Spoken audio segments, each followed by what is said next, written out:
All right, let's try this again. Good morning, traders. This is Perry Wilkie with StartupTrading.com. It is 8:54 a.m. Eastern Time on Tuesday, July 20th. So, by the way, everyone still loves Dixie. Just want to get that out of the way. And then, as we look at the uptrend channel we were looking at yesterday, right? We come back down. We hit the second line up from the bottom on that, right? So, we did end up closing above it. Right now, that line for today is around 55-ish, and the lower line is right around 41.80. So we'll keep those in mind. Back to trend, which is the second line from the top is actually the trend line. That is 43.80 now, basically. So we'll see if we just end up playing between these two, or if we fall back below the 42.55 at this point in time. So looking at it the way that I normally look at it, we have a big shelf really between 42.50 and 41.90, and then an intermediate shelf at 41.90.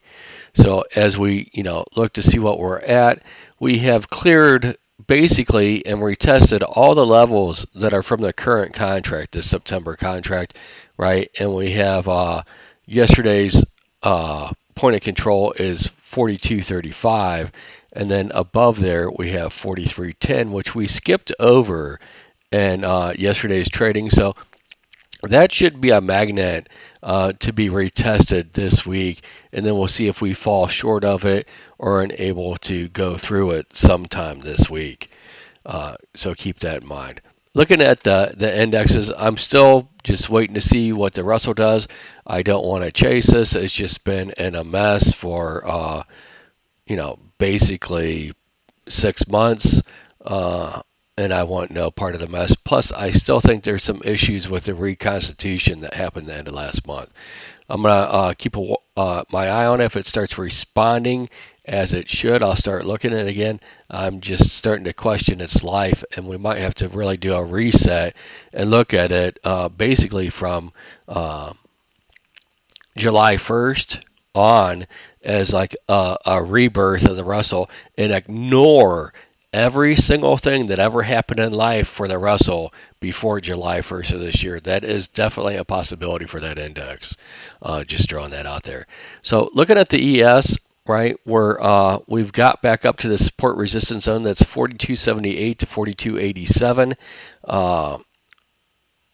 So it is rejecting from there. So obviously getting above 42.87 is going to be a little bit more bullish, and then we'll see if we can actually get above these lows that were made on June 8th or July 8th and July 18th, which would be right around 42.95. So a small window up there really of about 8 points to see what happens if we get up there. So we could fail from there, come back down and check 78, and we really could not do anything. So the title of my video is Digestion or Indigestion. So are we going to digest this move, which we have a high probability of just doing today? Yesterday's ranges for the session were extremely large. For the bell, they weren't really all that, to be honest with you. So we'll watch and see, and we'll go over that in a minute with other indexes. Looking at the NASDAQ, it really didn't do anything as far as I'm concerned. It just made a slightly lower low. As you can see, it is above that previous low. And let's go back and look at it that way. The swing low from basically July 8th, the ES is still below. That's that zone. For the Dow, it's flirting with it right now, deciding whether it wants to go above or below. It is below at the second. And looking at the NASDAQ, it tested below, and it's, if you notice, it's trying to hold above those lows. And it's trying to hold actually this weak support that goes back to June 29th through July 1st. Looking at the overnight action, 24.25 points. And as we really go back, I think I'm going to go zoom in here a little bit. This really shows those single prints, right? These single prints that are green below date back to June 22nd, right? There was one little one above this that we actually traded and went through and back above. That was the support yesterday. So now we'll see if we can get this. If we do get a retest low this week, right? See if this 41.20 holds, or if it breaks, right? Which would be logical. If we consolidate today, come back here and break this tomorrow, this 42.20 area should be resistance. Until we can get back above it, you should assume that it's going to get stuck down below it.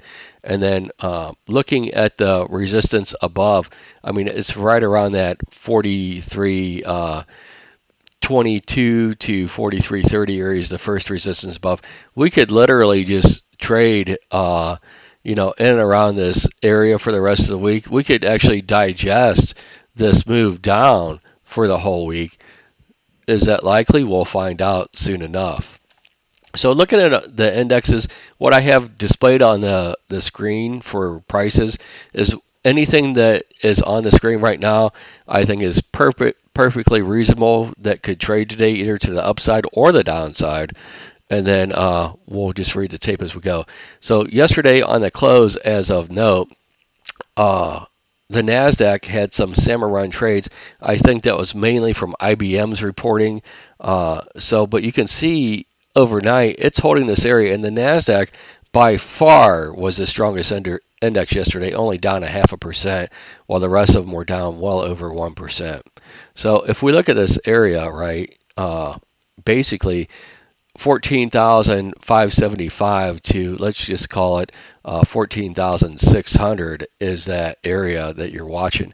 Above, and this would be key, if the NASDAQ ends up trading above this resistance from last week, this is 14,686 to 14,695, so you might as well call it 14,700. So any which is only 100 points up from here. I'm not looking for it to shoot up there and get above it today, but it could start flirting with this area today. And if we're going to have a strong tape and rebound, if yesterday's washout was all that we get, because, I was away from my desk yesterday, so I didn't get to join in at the lows yesterday or near the lows where I would have liked to have bought.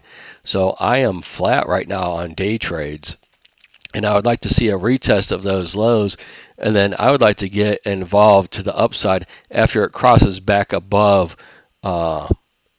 those lows, and then look for about a 200-point move back up to the upside. No one might not get that retest. Well, so we'll have to see what's going on here. I'm not going to chase this to the upside today. I'll just let this play out. I think we're going to have some digestion and indigestion, and there's no need to chase it up or down today. I think you can be patient for whatever entries that you have. So what I'm going to do first is see if we get the pop and flop. We were up around yesterday's bell-to-bell highs, right? Trading above value, obviously above value, and right inside of, and the Russell, I'm not going to trade at all. I'm going to just get that out of the way right now. I will watch it, but I'm not going to even glean anything on it with these other three indexes. I'm going to look at these three indexes as, basically the market, and the Russell is, a little toddler in timeout that I don't have any idea what it's got going on for itself. So as we look at the three indexes that I'm going to focus on today, what I want to see is if we get a pop and flop. If we do get the pop and flop, we could end up with an 80% rule firing off, right? We've got this gap open. So the first thing would be, coming down to the gap, which is right around above value area high, inside value area high, and right at the bottom of value area high.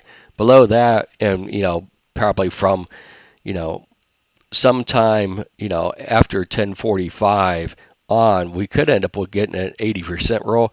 And there's a high likelihood that, value area low would hold even with that. And we could just go back inside of yesterday's value and trade that for the rest of the session. So don't get too amped up or geeked up thinking that we're taking out yesterday's lows.